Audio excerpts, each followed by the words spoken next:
ہے social media کی دنیا آج ہمارے سامنے ہے، موبائل آج ہمارے ہاتھوں میں ہے، آج ہمارے سماج میں رہنے والے، میں کسی اور کی بات نہیں کر رہا ہوں، میں اپنی برادری سیرسابادی برادری کی بات کر رہا ہوں اور اس برادری کے نوجوان کی بھی بات کر رہا ہوں، کیونکہ میں نوجوان ہوں اور میں اچھی طرح جانتا ہوں کہ آج ہمارے نوجوان کیا کر رہے ہیں پیسہ کمانے کے معاملے میں۔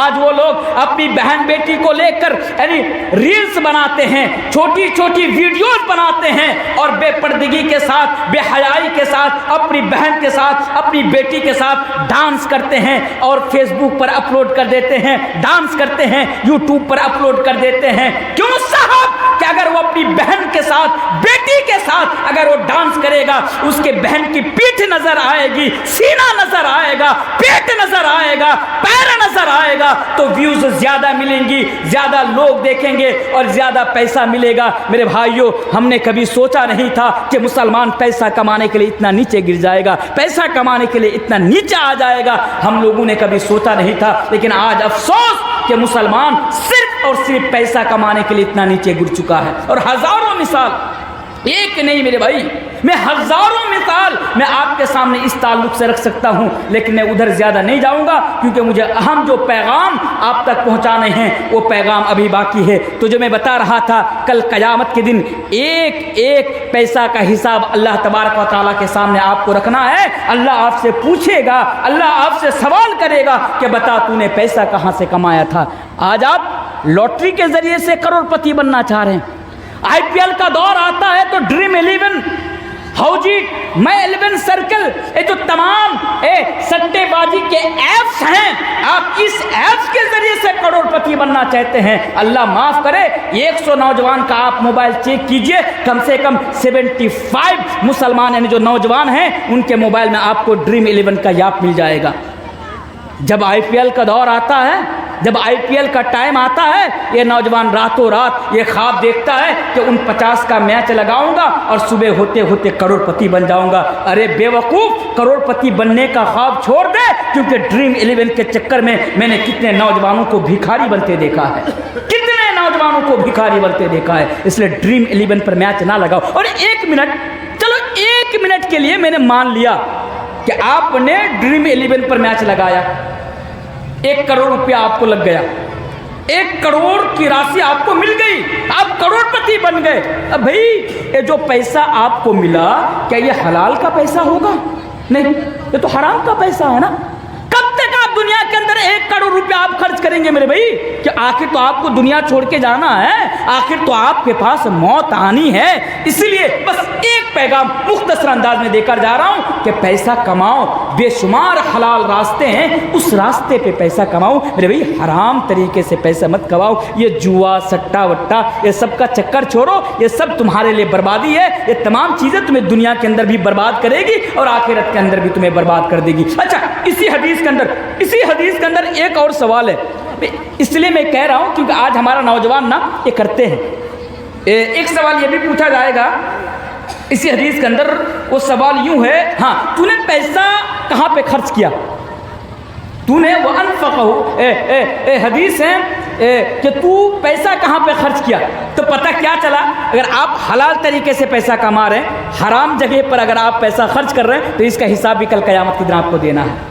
آپ جوا نہیں کھیلتے، آپ محنت مزدوری کر کے، اور محنت مزدوری کرنے والے لوگ جو حلال کا پیسہ کمانے والے لوگ، یہ لوگ بھی حرام جگہ پر پیسہ کو لٹاتے ہیں، حرام جگہ پر لٹاتے ہیں، بیڑی پی کر پیسہ کو برباد کرتے ہیں۔ کتنے لوگ ہیں؟